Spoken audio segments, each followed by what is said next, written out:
দক্ষ জনশক্তির মাধ্যমে সেবাকে আন্তর্জাতিক মানে উন্নীত করতে বাংলাদেশ ইন্টারন্যাশনাল হোটেল অ্যাসোসিয়েশন বিহাকে পরামর্শ দিয়েছেন বেসামরিক বিমান পরিবহন ও পর্যটন প্রতিমন্ত্রী মোহাম্মদ রাশেদুজ্জামান মিল্লা।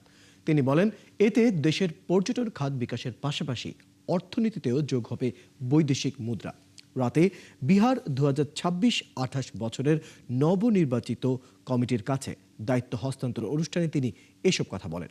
প্রতিমন্ত্রী বলেন, এ খাতের উন্নয়নে হোটেল নিবন্ধন প্রক্রিয়া সহজ করা, কর ও আমলাতান্ত্রিক জটিলতা কমানো হবে। পরে প্রতিমন্ত্রী ও বিহার প্রশাসকের কাছ থেকে দায়িত্ব বুঝে নেন নবনির্বাচিত president Nasir Rahman MP, vice president Ahmed Yusuf Walid সহ পরিচালনা পরিষদ।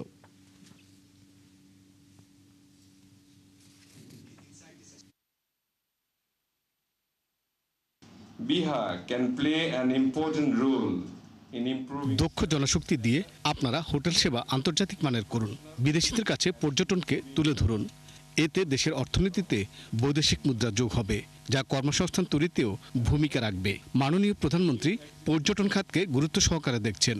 আপনাদের সমস্যাগুলো সমাধান এবং সর্বাত্মক সহযোগিতা করা হবে। Encourage investment